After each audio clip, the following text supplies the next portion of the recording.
Good evening. It is such a pleasure for me to be given the opportunity to come here and speak again. However, my devotional this evening begins with unpleasant news. There is a powerful illness spreading throughout this world. This illness is so powerful that it is capable of blinding someone so that they cannot see what is right in front of them. This illness contaminates the entire persona of its victim. This illness can strike at anyone at any time. What is this illness? It is ingratitude. Someone who has been stricken with ingratitude has many yet similar adjectives that describe him or her. Ungrateful, unappreciative, unthankful, self-centered, unmindful, greedy, selfish, spoiled, and the list goes on. Ingratitude is able to affect every aspect of our life. Let us examine some symptoms of ingratitude. The most obvious and damaging symptom is that someone who is ungrateful is never satisfied. In Exodus chapter 16, we see ingratitude at its best. In verse 2, we read, "Then the whole congregation of the children of Israel complained against Moses and Aaron in the wilderness." Faced with the scarcity of resources in the wilderness, the Israelites became unjustifiably covetous about the abundant resources they had experienced in Egypt. But their complaining, after experiencing the profound miracles done by the Lord on their behalf, points only to their self-centeredness and unappreciative attitude. At sometimes, do we mirror the Israelites? No, God might not have spared us from physical slavery, but he has done more by sparing us from the bondage of sin.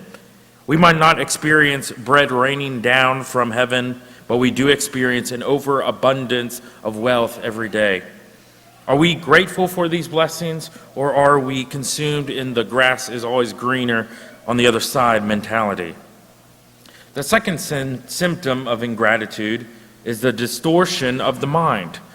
When we are unthankful for the efforts of God and unthankful of the efforts of our fellow men, we pervert and distort what lies before us. In turn, we act in an irrational and unloving manner. King Saul is a fitting example. In 1 Samuel chapter 15, starting at verse 17, we read, "So Samuel said, 'When you were little in your own eyes, were you not head of the tribes of Israel? And did not the Lord anoint you king over Israel? Now the Lord has sent you on a mission and said, Go and utterly destroy the sinners, the Amalekites, and fight against them until they are consumed. Why then did you not obey the voice of the Lord? Why did you swoop down on the spoil and do evil in the sight of the Lord?'" In chapter 15, verse 3, God had given King Saul the simple command to kill every Amalekite king, woman, child, ox, sheep, camel, and donkey. But Saul disobeys God by sparing King Agag and the best sheep, oxen, the fatlings, lamb, and all that appeared good in Saul's eyes. King Saul was so desirous and so ungrateful that it led him to deliberate disobedience. Ungratefulness destroyed Saul's life.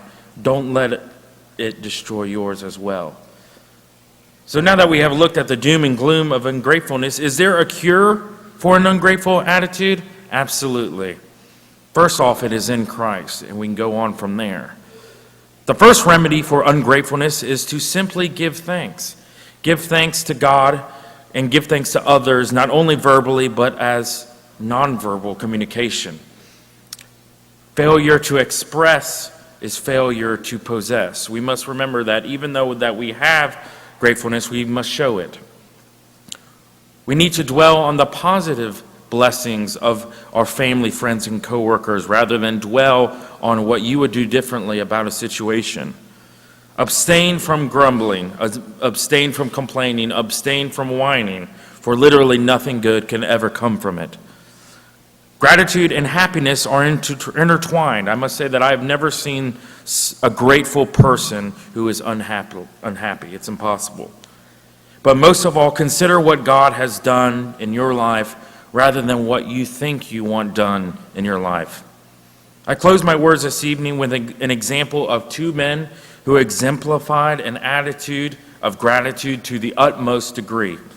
It's found in Acts 16:22, verse 25. Then the multitude rose up against Paul and Silas. The magistrates tore off their clothes and commanded them to be beaten with rods. And when they had laid many stripes on them, they threw them in prison, commanding the jailer to keep them securely. Having received such a charge, he put them in the inner prison and fastened their feet in the stocks. But at midnight, Paul and Silas were praying and singing hymns to God, and the prisoners were listening to them. Have you failed to give recognition to the Lord? Have you fallen short of showing appreciation to those around you? Or has your heart been negatively affected by an ungrateful perspective? The time to change is now. If there's anything that Steve or the elders can do for you tonight, please come forward as we stand and sing.